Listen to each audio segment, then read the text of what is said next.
Oi, preciosidades do Senhor, tudo bem com você? Seja muito bem-vindo ao nosso canal. Meu nome é Jéssica Cerqueira e eu estou aqui para semear boas sementes na sua vida. Como? Através de comunhão com Deus e leitura diária da palavra. Você que está chegando aqui agora, se inscreva aqui embaixo no canal, ative o sininho para que você receba sempre notificação de quando eu postar um vídeo novo, tá bom? Então vamos começar a nossa leitura de hoje com uma breve oração. Pai querido, Pai amado, obrigada, Senhor, pela oportunidade de estar aqui mais uma vez. Obrigada, Senhor Jesus, porque até aqui o Senhor tem me sustentado.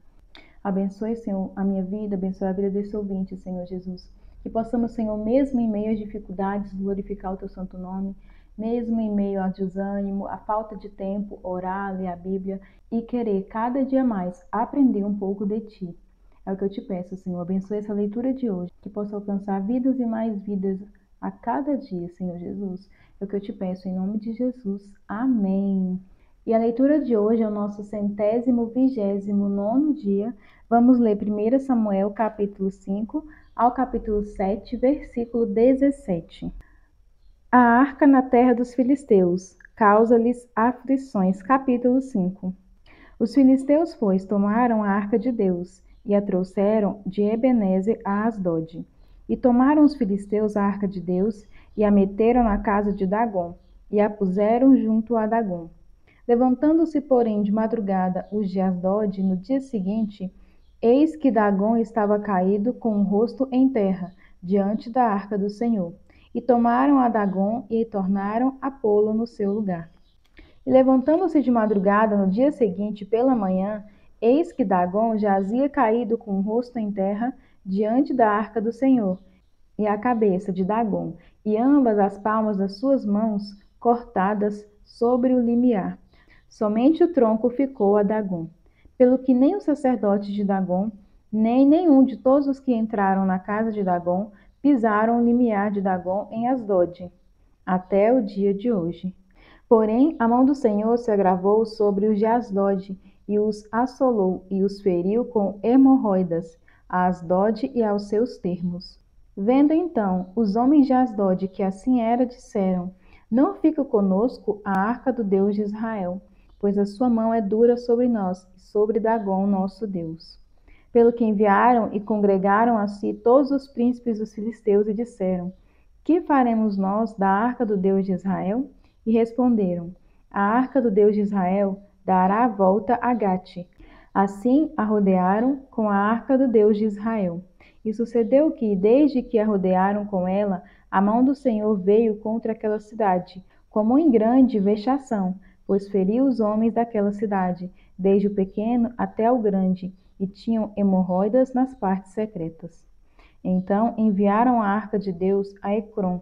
E sucedeu, porém, que vindo a arca de Deus a Ecrom, os de Ecrom exclamaram, dizendo: Transportaram para nós a arca do Deus de Israel para nos matarem, a nós e ao nosso povo. E enviaram e congregaram a todos os príncipes dos filisteus e disseram: Enviai a arca do Deus de Israel e torne para o seu lugar, para que não mate nem a nós, nem ao nosso povo. Porque havia mortal vexação em toda a cidade, e a mão de Deus muito se agravara ali. E os homens que não morriam eram tão feridos com hemorroidas que o clamor da cidade subia até o céu. Os filisteus enviam a arca para fora da sua terra. Capítulo 6. Havendo, pois, estado a arca do Senhor na terra dos filisteus 7 meses, os filisteus chamaram os sacerdotes e os adivinhadores, dizendo: Que faremos nós da arca do Senhor? Fazei-nos saber como a tornaremos a enviar ao seu lugar. Os quais disseram: Se enviardes a arca do Deus de Israel, não a envieis vazia, porém sem falta lhe enviareis uma oferta para expiação da culpa. Então sereis curados, e se vos fará saber por que a sua mão se não tira de vós. Então disseram: Qual é a expiação da culpa que lhe havemos de oferecer? E disseram: Segundo o número dos príncipes dos filisteus, 5 hemorroidas de ouro e 5 ratos de ouro, porquanto a praga é uma mesma sobre todos vós e sobre todos os vossos príncipes. Fazei, pois, umas imagens das vossas hemorroidas e as imagens dos vossos ratos que andam destruindo a terra, e dai glória ao Deus de Israel. Porventura aliviará a sua mão de cima de vós, e de cima de vosso Deus, e de cima da vossa terra. Por que, pois, endurecereis o coração, como os egípcios e Faraó endureceram o coração? Porventura, depois que os havendo tratado tão mal, não os deixaram ir, e eles não se foram? Agora, pois, tomai e fazei-vos um carro novo, e tomai 2 vacas que criem, sobre as quais não tenha subido o jugo, e atai as vacas ao carro, e levai os seus bezerros de após elas para casa. Então, tomai a arca do Senhor e ponde-a sobre o carro, e metei num cofre ao seu lado as figuras de ouro que lhes haveis de oferecer em expiação da culpa. E assim a enviareis para que se vá. Vede então, se subir pelo caminho do seu termo a Bet-Semes, foi ele que nos fez este grande mal. E se não, saberemos que não nos tocou a sua mão, e que isso nos sucedeu por acaso. E assim fizeram aqueles homens, e tomaram 2 vacas que criavam, e as ataram ao carro, e os bezerros encerraram em casa. E puseram a arca do Senhor sobre o carro, como também o cofre, com os ratos de ouro e com as imagens das suas hemorroidas. Então as vacas se encaminharam diretamente pelo caminho de Bet-Semes, e seguiam o mesmo caminho, andando e berrando, sem se desviarem, nem para a direita nem para a esquerda. E os príncipes dos filisteus foram atrás delas, até ao termo de Bet-Semes. A arca chega a Bet-Semes, e andavam os de Bet-Semes fazendo a cega do trigo no vale. Levantando os olhos, viram a arca, e vendo-a se alegraram. E o carro veio ao campo de Josué, o Bet-Semita, e parou ali. E ali estava uma grande pedra, e fenderam a madeira do carro e ofereceram as vacas ao Senhor em holocausto. E os levitas desceram a arca do Senhor, como também o cofre que estava junto a ela, em que estavam as obras de ouro, e puseram-no sobre aquela grande pedra. E os homens de Bet-Semes ofereceram holocaustos e sacrificaram sacrifícios ao Senhor no mesmo dia. E vendo aquilo, os 5 príncipes dos filisteus voltaram para Ecrom no mesmo dia. Estas, pois, são as hemorroidas de ouro que enviaram os filisteus ao Senhor em expiação da culpa. Por Asdod, uma; por Gaza, outra; por Asquelon, outra; por Gate, outra; e por Ecrom, outra. Como também os ratos de ouro, segundo o número de todas as cidades dos filisteus, pertencentes aos 5 príncipes, desde as cidades fortes até as aldeias e até Abel, a grande pedra sobre o qual puseram a arca do Senhor, que ainda está até o dia de hoje no campo de Josué, o Bet-Semita. E feriu o Senhor os homens de Bet-Semes, porquanto olharam para dentro da arca do Senhor. Até ferir do povo 50.070 homens. Então o povo se entristeceu, porquanto o Senhor fizera tão grande estrago entre o povo. Então disseram os homens de Bet-Semes: quem poderia estar em pé perante o Senhor, este Deus santo? E a quem subirá desde nós? E enviaram, pois, mensageiros aos habitantes de Quiriate-Jearim, dizendo: os filisteus remeteram a arca do Senhor. Descei, pois, e fazei-a subir para vós. Capítulo 7. Então vieram os homens de Quiriate-Jearim e levaram a arca do Senhor, e a trouxeram à casa de Abinadab no outeiro, e consagraram Eleazar seu filho, para que guardasse a arca do Senhor. Samuel exorta ao arrependimento. E sucedeu que desde aquele dia a arca ficou em Quiriate-Jearim, e tantos dias se passaram que chegaram até 20 anos, e lamentava toda a casa de Israel após o Senhor. Então falou Samuel a toda a casa de Israel, dizendo: se com todo o vosso coração vos converterdes ao Senhor, tirai dentre vós os deuses estranhos e os astarotes, e preparai o vosso coração ao Senhor, e serve a ele só, e vos livrará da mão dos filisteus. Então os filhos de Israel tiraram dentre si os Baalins e os Astarotes, e serviram só ao Senhor. E disse mais Samuel: congregai todo Israel em Mispa, e orarei por vós ao Senhor.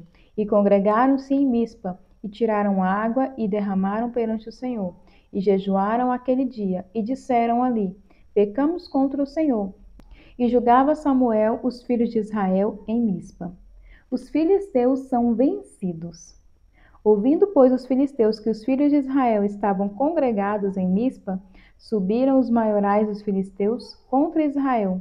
O que, ouvindo os filhos de Israel, temeram por causa dos filisteus. Pelo que disseram os filhos de Israel a Samuel: Não cesses de clamar ao Senhor nosso Deus por nós, para que nos livre das mãos dos filisteus. Então tomou Samuel um cordeiro que ainda mamava e sacrificou-o inteiro em holocausto ao Senhor. E clamou Samuel ao Senhor por Israel, e o Senhor lhe deu ouvidos. E sucedeu que, estando Samuel sacrificando o holocausto, os filisteus chegaram à peleja contra Israel. E trovejou o Senhor aquele dia com grande trovoada sobre os filisteus, e os aterrou de tal modo que foram derrotados diante dos filhos de Israel. E os homens de Israel saíram de Mispa e perseguiram os filisteus, e os feriram até abaixo de Bet-car. Então tomou Samuel uma pedra e a pôs entre Mispa e Sem, e chamou o seu nome Ebenezer, e disse: Até aqui nos ajudou o Senhor. Assim os filisteus foram abatidos e nunca mais vieram aos termos de Israel, porquanto foi a mão do Senhor contra os filisteus todos os dias de Samuel. E as cidades que os filisteus tinham tomado a Israel foram restituídas a Israel, desde Ecrom até Gate, e até os seus termos Israel arrebatou da mão dos filisteus, e houve paz entre Israel e os amorreus. E Samuel julgou Israel todos os dias da sua vida, e ia de ano em ano e rodeava a Betel, e a Gigal e a Mispa, e julgava Israel em todos aqueles lugares. Porém voltava a Ramá, porque estava ali a sua casa, e ali julgava Israel, e edificou ali um altar ao Senhor. Estudo de hoje, 1 Samuel, capítulo 6, versículo 19 e capítulo 7, versículo 3. A morte parece uma punição severa para a curiosidade quanto à arca. Entretanto, o castigo de Deus não foi arbitrário nem preceptado. Ele avisou os israelitas que morreriam se desrespeitassem sua santidade. Em Números capítulo 4, versículo 15 e 20. Apenas levitas tinham a permissão de transportar a arca. Por terem desobedecido, Deus cumpriu o julgamento prometido. A santidade de Deus exigia que seu povo também fosse santo, e ele disse-lhe exatamente como cumprir os requerimentos. Ele não permitiria que os israelitas desconsiderassem seus avisos e vivessem à sua presença tranquilamente. Sua fidelidade e santidade estavam sendo questionadas. Deus não matou os homens de Bet-Semes por crueldade, mas para ilustrar seu caráter. Ele era fiel e santo. O povo falhou em reconhecer este fato.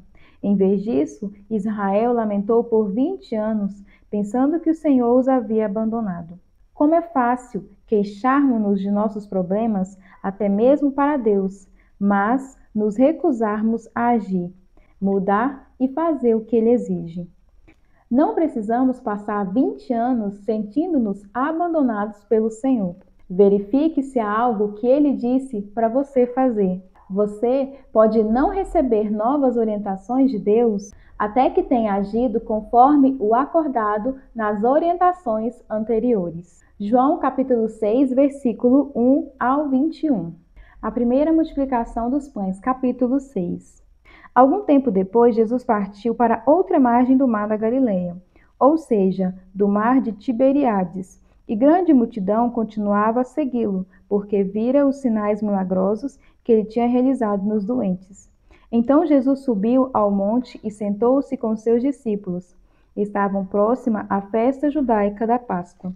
Levantando os olhos e vendo uma grande multidão que se aproximava, Jesus disse a Felipe: Onde compraremos pães para esse povo comer? Fez esta pergunta apenas para pô-lo à prova, pois já tinha em mente o que ia fazer. E Felipe lhe respondeu: 200 denários não comprariam pão suficiente para que cada um recebesse um pedaço. Outro discípulo, André, irmão de Simão Pedro, tomou a palavra. Aqui está um rapaz com 5 pães de cevada e 2 peixinhos. Mas o que é isto para tanta gente? Disse Jesus: Mande o povo assentar-se. Havia muita grama naquele lugar, e todos se assentaram. Eram cerca de 5.000 homens.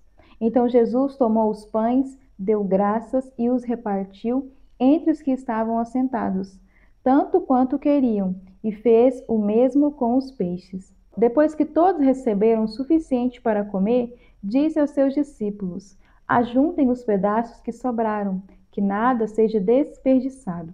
Então eles os ajuntaram e encheram 12 cestos com os pedaços dos 5 pães de cevada deixados por aqueles que tinham comido. Depois de ver o sinal milagroso que Jesus tinha realizado, o povo começou a dizer: Sem dúvida, este é o profeta que devia vir ao mundo. Sabendo Jesus que pretendiam proclamá-lo rei à força, retirou-se novamente sozinho para o monte.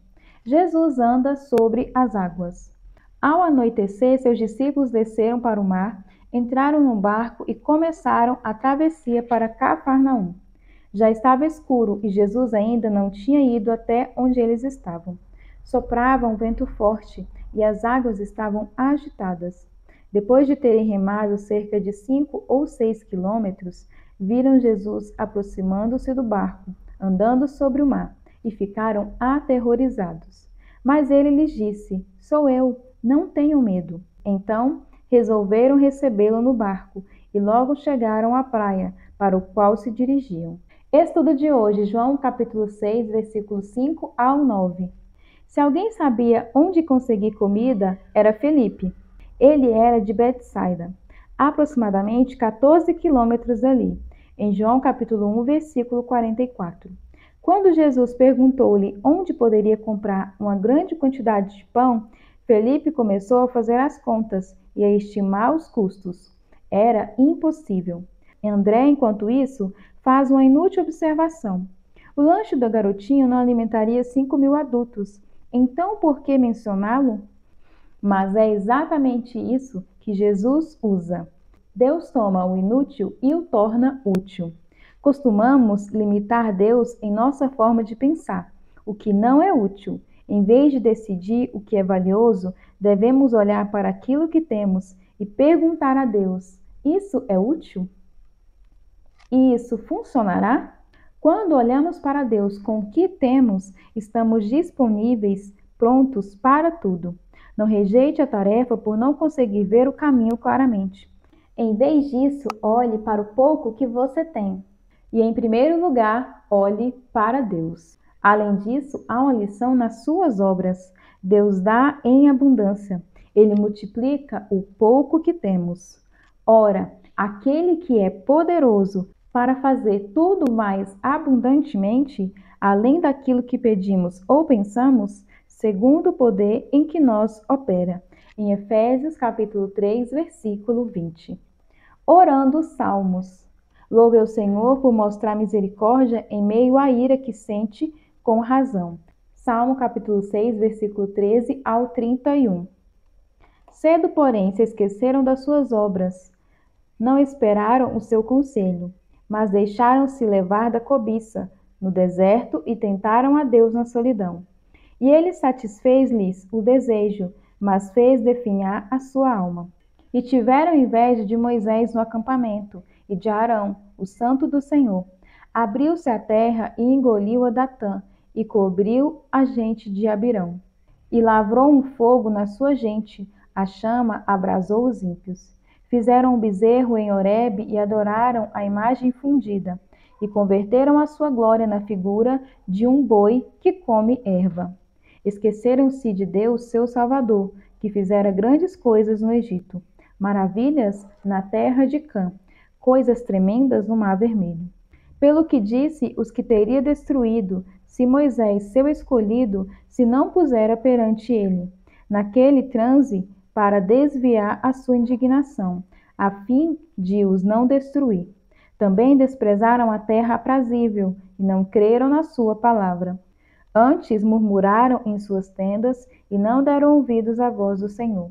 Pelo que levantou a mão contra eles, afirmando que os faria cair no deserto, que humilharia também a sua descendência entre as nações e os espalharia pela terra. Também se juntaram com Baal-peor e comeram os sacrifícios dos mortos. Assim, provocaram a ira com as suas ações, e a peste rebentou entre eles. Então se levantou Finéias, que executou o juízo, e cessou aquela peste. E isto lhe foi imputado por justiça, de geração em geração, para sempre. Provérbios capítulo 14, versículo 32 e 33. Quando chega a calamidade, os ímpios são derrubados. Os justos, porém, até em face da morte, encontram refúgio. A sabedoria repousa no coração dos que têm discernimento, e mesmo entre os tolos, ela se deixa conhecer. E essa foi mais uma leitura de hoje. Eu espero você aqui amanhã para a próxima leitura. Que o Senhor abençoe grandemente a sua vida, a sua casa. Tchau!